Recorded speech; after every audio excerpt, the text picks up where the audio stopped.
फरनि जे बीमार थियण जो ख़तरो वधी वञे थो। फरनि जे पहिरें 2 महीननि दौरान बहितर खाध खुराक ऐं साफ़ सुथरी रिहाइश वसीले संदन मौत जे सेकड़े खे केतिरी हद ताईं घटाए सघे थो, जॾहिं त जिथे फर रहनि उते जिस्म जे अंदरनि तोड़े ॿाहिरिन कीड़नि खां बचाव जा इंतज़ाम कया वञनि, जीअं कीअनि, जूअनि ऐं चिचड़नि वग़ैरह खां फरनि खे बचाए सघिजे।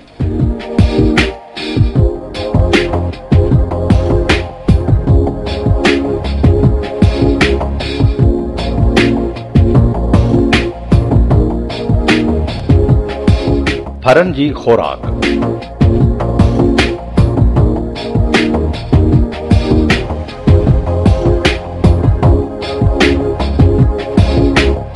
पहिरियनि 3 ॾींहनि जी खड़ पियारण बैदि फरनि खे खीर छॾाइण खां अॻु अलॻि अलॻि खाराइण ऐं रहाइण घुरिजे, जॾहिं त खीर छॾाइण वक़्तु 5 खां 10 फरनि खे गॾे रहाइजे ऐं खाराइजे।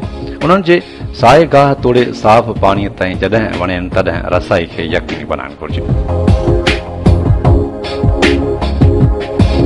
फरनि जी परवरिश में खुराक खे वॾी अहमियत हासिल आहे, जंहिं लाइ ख़ासि एहतियात जी ज़रूरत आहे, छो त संदसि आईंदह नस्ल जो दारोमदार फर जी शुरूआती उमिरि वारी खुराक ते हूंदो आहे।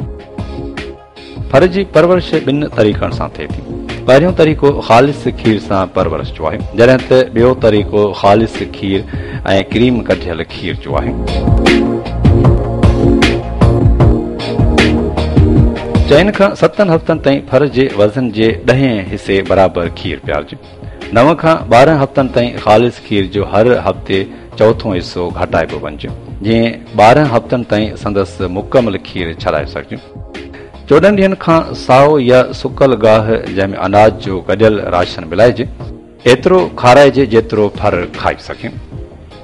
हूं त मेह तोड़े गऊं मां खीर लाहिण लाइ फर खे ॾोहाई खां अॻु फर वसीले धाराइण माओ तोड़े फर ॿिन्ही लाइ फ़ाइदेमंद आहे, छो त जॾहिं फर माओ खे धाए थो त संदसि खीर पंहिंजो पाण थाणनि में लही अचे थो, जंहिं करे ऑक्सीटोसिन जे इस्तेमाल खां बि बची सघिजे थो ऐं फरनि जी सिहत ते बि हाकारी असर पवनि था।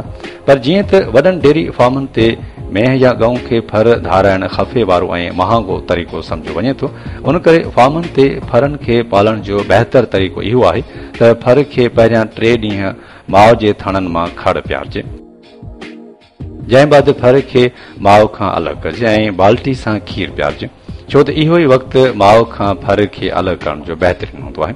उन बैदि जेकॾहिं फर खे अलॻि न कयो वियो त न मेह फर खां सवाइ खीर लाहींदी ऐं न फर बाल्टीअ में खीर पीअंदो।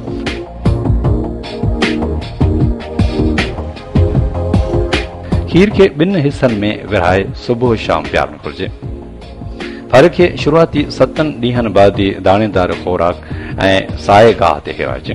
उन जो बहितर तरीक़ो इहो बि आहे त खीर पियारण बैदि संदसि वात ते खुराक मखणु घुरिजे, जॾहिं त साफ़ पाणी जी फराहमी खे 24 कलाक यकीनी बनाइण घुरिजे।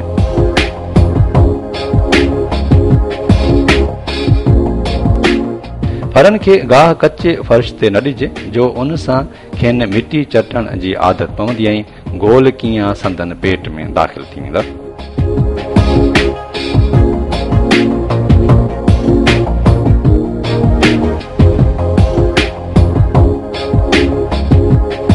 ख़ालिस खीर ऐं क्रीम कढियल खीर सां परवरिश।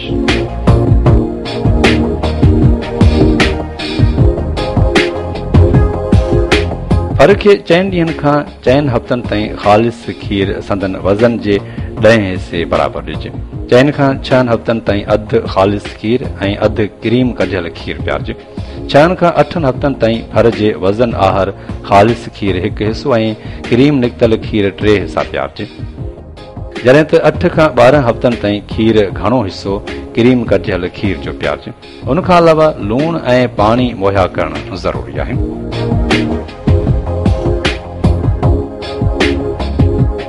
फरनि जी मुतबादिल खुराक।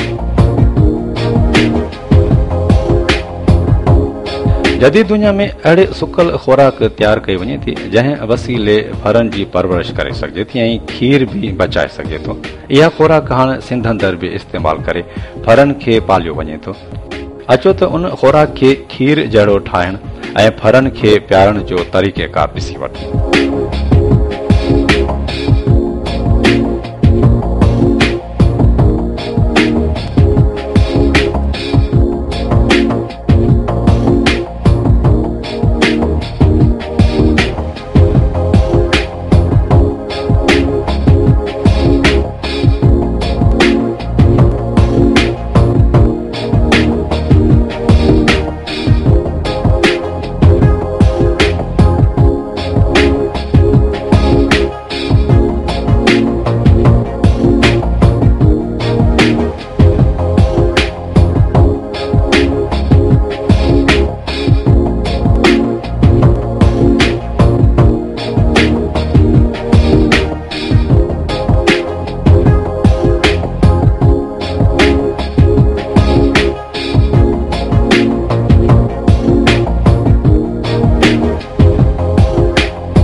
4 खां 6 महीननि ताईं जे फरनि जी परवरिश।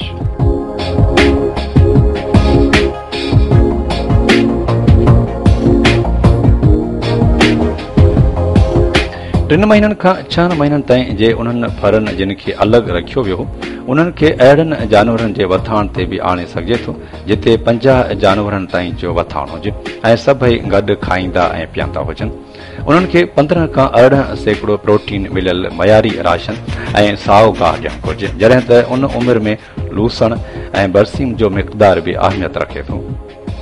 100 किलो वज़न जे हिसाब सां 1/2 किलो राशन खेनि ॿी खुराक सां ॾियणु उन्हनि लाइ बहितर थींदो। इन ॻाल्हि जो बि ख़्यालु रखणु घुरिजे त उमिरि जे उन हिसे में संदन वज़न हद खां वधी न वञे, जॾहिं त मुख़्तलिफ़ बीमारियुनि खां बचाव लाइ टुका बि डॉक्टर जी हिदायत मूजिबि लॻाइणु घुरिजनि।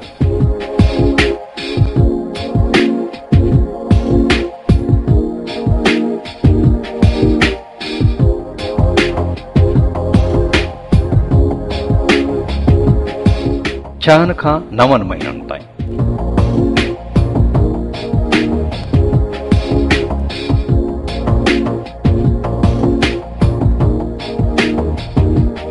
हिन उमिरि में बि खेनि उहो ई खाधो खाराइणु घुरिजे जेको 4 खां 6 महीननि लाइ ॿुधायो वियो आहे। रुगो उन में प्रोटीन जो मिक़दार 12 खां 13% ताईं रखिजे, जॾहिं त साओ गाह ॾियण बजाए चारो खाराइण लाइ बि खेनि छॾे सघिजे थो। रिहाइश लाइ बि साॻियो बंदोबस्तु हुअणु घुरिजे।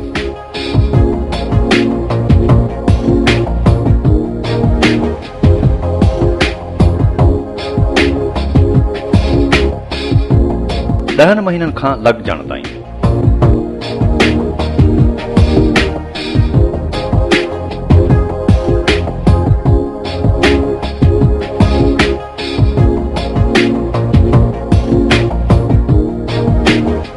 ॾहनि महीननि ताईं पाॾा तोड़े पाॾियूं मुनासिब वाध करे वञनि थियूं, जंहिं करे उन्हनि खे रुगो मुनासिब गाह ते पाले सघे थो, जॾहिं त गाह जी खोट वारनि ॾींहंनि में रोज़ानो तक़रीबन 2 खां 3 किलोग्राम राशन ॾियणु घुरिजे, जेको उन वक़्तु गाह जे मयार ऐं मिक़दार ते मदार रखे थो।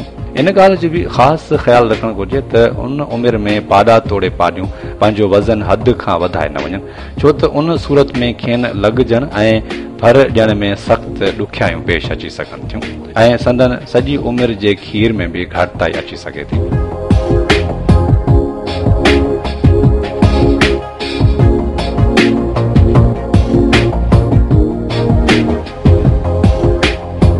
गऊंनि ऐं मेहनि जी बलूगत।